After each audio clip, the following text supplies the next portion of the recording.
আজকের এই খেলাটি আমরা হবিগঞ্জের ঐতিহ্যবাহী পৌরসভার মাঠে জেলা বিএনপির উদ্যোগে আমরা কিছুক্ষণের মধ্যে উপভোগ করব। আমাদের প্রিয় নেতা দলের ভারপ্রাপ্ত চেয়ারম্যান গত পরশুদিন ইনি নিজে শুনে আনন্দিত হয়েছেন যে হবিগঞ্জে জেলা ছাত্র দলের অনেকে নাকি জাতীয় টিমে কাবাডিতে তারা অংশগ্রহণ করছেন, খেলাধুলা করছেন। উনি আনন্দিত হয়েছেন। জেলা যুব দলে নাকি একই অবস্থা দু একজন আছেন জাতীয় টিমে খেলেন। আমরা মনে করি যে পরিচ্ছন্ন খেলাধুলার মাধ্যমে সুস্থ বিনোদনের কোনো বিকল্প নেই।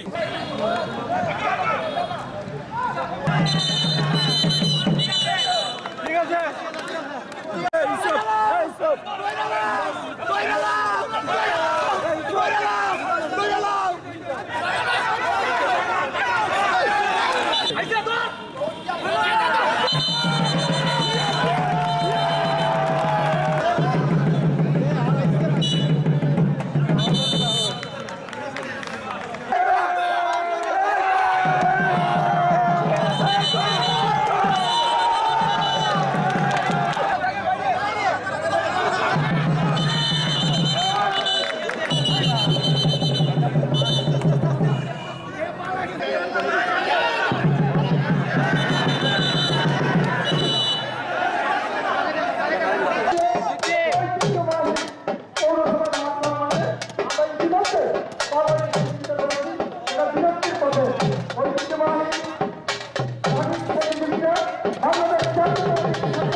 era de ague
বৈশাখ আমরা প্রতি বছরের মতো এবছরও আমরা পয়লা বৈশাখ অনুষ্ঠান করছি।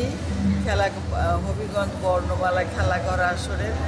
কিন্তু আমাদের দুঃখের বিষয় হলো যে এই খেলাঘর বর্ণমালা খেলাঘর আসর 44 বছর ধরে শিরিষতলায় আমরা এই আসরটা করতাম, এই অনুষ্ঠানটা করতাম। এইবার আমাদেরকে জেলা পরিষদের অডিটোরিয়ামে এই আসর করতে হচ্ছে। এটা আমাদের জন্য খুবই, আমার জন্য অন্তত খুবই দুঃখের বিষয় লাগছে। আর আজকে খেলা করা আসলে যারা এসেছেন বা যারা আসেন নাই, যারা দূরে আছেন, প্রত্যেককে আমি নববর্ষের শুভেচ্ছা। অনেক আনন্দ হইতেছে যে পহেলা বৈশাখ অনুষ্ঠানটা হইতেছে। অনেক এসএসসি পরীক্ষাও চলতেছে, এর মাঝখান দিয়ে পহেলা বৈশাখ, টেনশনও পরীক্ষার মাঝখানে যে পরীক্ষা কালকে কী করবো, বাট স্টিল পহেলা বৈশাখে অনুষ্ঠান করার জন্য আসছি। আজকে হচ্ছে আগে প্রথমে সবাইকে বলি শুভ নববর্ষর শুভেচ্ছা। আর আমি এখানে এসেছি, আমার প্রোগ্রাম আছে, আর অনেক ভালো লাগতেছে। নতুন বছর, অনেক মানুষকে দেখতেছি, অনেক ভালো লাগতেছে। শুভ নববর্ষের শুভেচ্ছা। পুরান বছরের জরাজীর্ণতা কাটিয়ে আমরা নতুন বছরে পদার্পণ করতেছি। এই শুভ নববর্ষরে যেন সবাই সুখী হয়, সবাই ভালো থাকে, এই কামনা আমার।